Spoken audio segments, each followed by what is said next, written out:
उत्पत्ति अध्याय 32। याकूब ने भी अपना मार्ग लिया और परमेश्वर के दूत उससे आ मिले। उनको देखते ही याकूब ने कहा, यह तो परमेश्वर का दल है। इसलिए उसने उस स्थान का नाम महनैम रखा।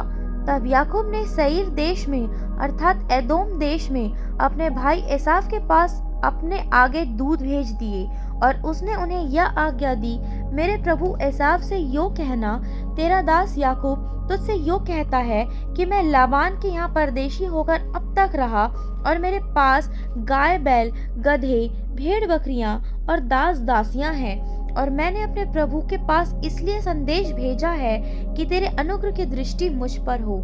वे दूत याकूब के पास लौट के कहने लगे, हम तेरे भाई एसाव के पास गए थे और वह भी तुझसे भेंट करने को 400 पुरुष संग लिए हुए चला आता है। तब याकूब बहुत डर गया और संकट में पड़ा और यह सोचकर अपने साथियों के और भेड़ बकरियों के और गाय बैलों और ऊँटों के भी अलग अलग 2 दल कर लिए कि यदि एसाव आकर पहले दल को मारने लगे तो दूसरा दल भागकर बच जाएगा।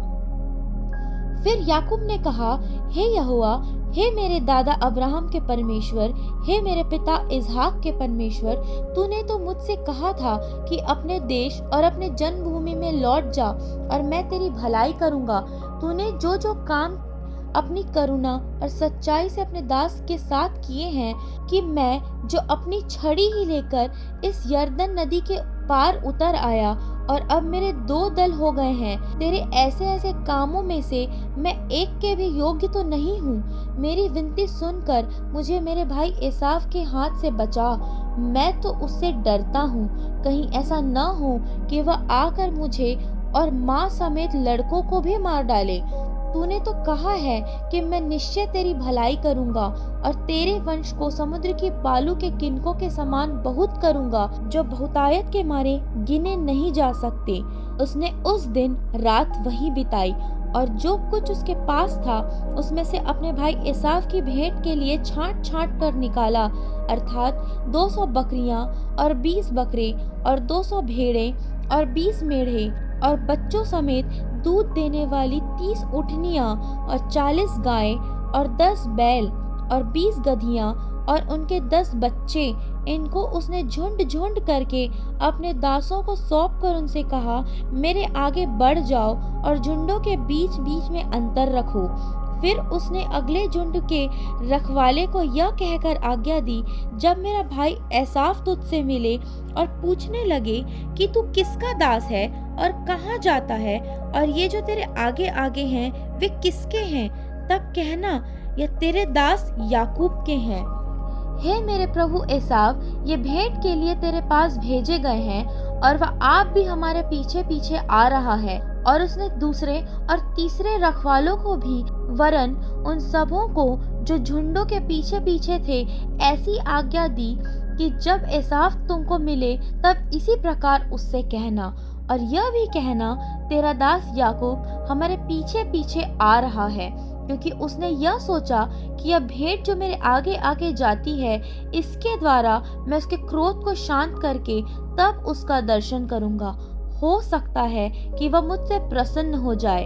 इसलिए वह भेंट याकूब से पहले पार उतर गई और वह आप उस रात को छावनी में रहा।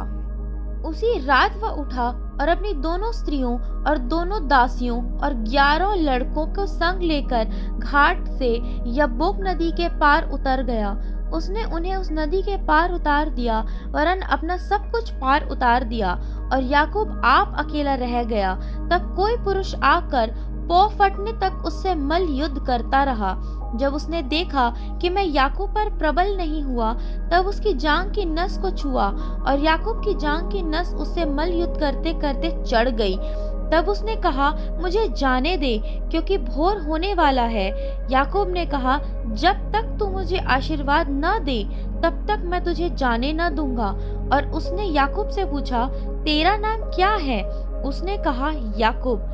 उसने कहा, तेरा नाम अब याकूब नहीं परंतु इज़राइल होगा, क्योंकि तू परमेश्वर से और मनुष्यों से भी युद्ध करके प्रबल हुआ है।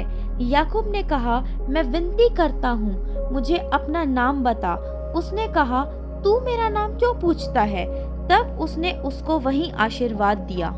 तब याकूब ने यह कहकर उस स्थान का नाम पनीएल रखा, परमेश्वर को आमने सामने देखने पर भी मेरा प्राण बच गया है। पनीएल के पास से चलते चलते सूर्य उदय हो गया और वह जांग से लंगड़ाता था।